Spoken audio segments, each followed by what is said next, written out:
Ayan, ang aming ganap ngayon. Linis-linis ng bubong. Bakit yung nakaganyan na kahoy doon hindi mo natanggal? Ha? Hindi mahuhulog? Baka kasi makaano dahil may mga pako.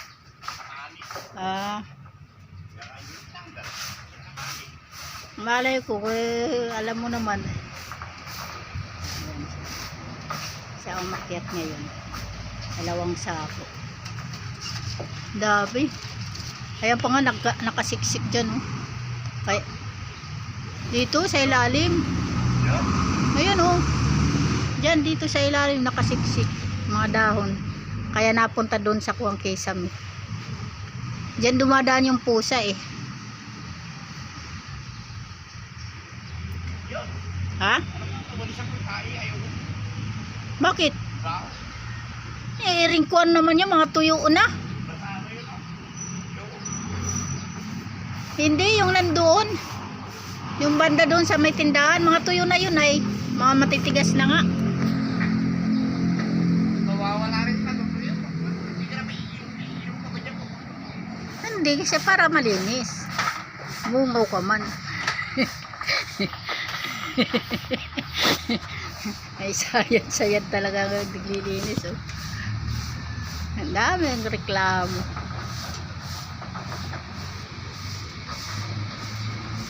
Pag ano natulo dito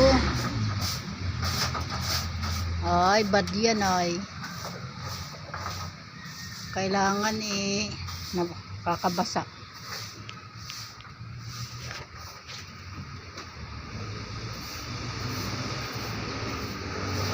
Ba't nadaloy dito yung tubig?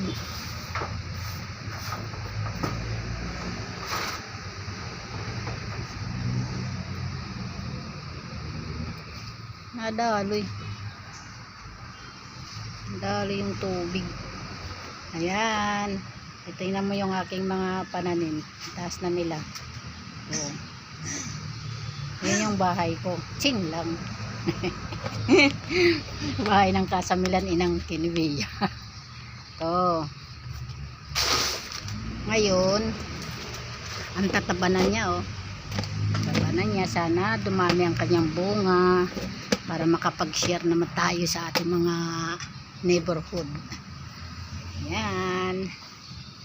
Bababa ko siya para hindi tumaas. Mayroong kamburan akong ginawa. Ayaw naman nila. Gusto nila dun sa taas. Bahala na sila sa buhay nila. Buhay ng halaman ko. Bahala na. Ayan. Tapos yung ampalaya ko. Malilit lang itong ampalaya ko. Yung mga bilog-bilog lang. Yung pangpakbit lang siya. O, diba? May bunga na. Ayan yung cute na bunga. Yun. Ha? May cute na bunga ng aking ampalaya. Nakakatuwa. Mayroon siyang cute na bunga. Yun pa oh. Sana dumami siya. Dumami. Pag na okay na sila, tatanggalin ko muna sila. And then, hindi muna ako magtatanim kasi patatabain ko muna yung mga lupa. Lalagyan ko sila ng mga pampataba. Kaya siguro payatot sila dahil walang pampataba na. Ubus na. Ayan ang aking malunggay, nagkadahon na rin. Namamatay pala sila pag ginagalaw-galaw ang malunggay. Kailangan siya wag gagalawin kasi pag ginalaw ang puno niya ay siya ay namamatay. Nawawalan siya ng dahon. So yan. Kusan-san ko lang tinatanim yung aking mga binhi kasi napakaliit lang ng space ko. So yan. Mayroon na siyang second floor na lagayan. Ang aking talong. Malapit na siyang bumunga. Yan. Yan ang aking ganap ngayon umaga. Ngayon linggo ngayon. Ito yung galing sa probinsya namin na gulay. Masarap ito na gulay. Ginagataan halo-halo sa amin ay lawot-lawot. Yan. Andin yun sangig. Ito yung aking kalakal. Yung pag napunta ako sa park na mga kinuha ko, yun.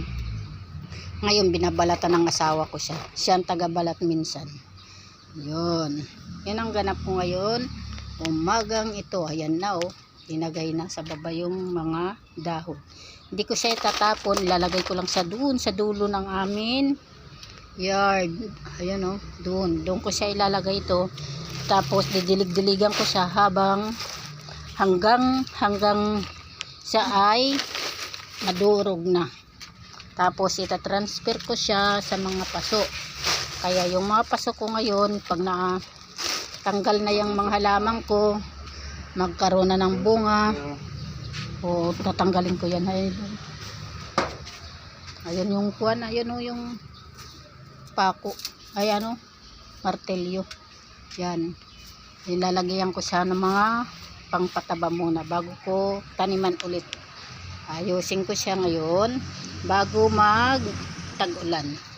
Kawawa naman ang aking mga gabi. Galing ito sa probinsya. Dala ko hanggang dito. Tapos ganito. Payat. Kasi siguro hindi na matabang lupa o nasubrahan na ng taba. So papahingain ko muna ang aking mga lupa pagkatapos nitong aking mga tinanim. So ngayon muna, ito muna ang aking ganap sa aking araw-araw na ginagawa. Joke lang, araw-araw, hindi araw-araw. Oh. Babu. Babu. Ang aking araw-araw.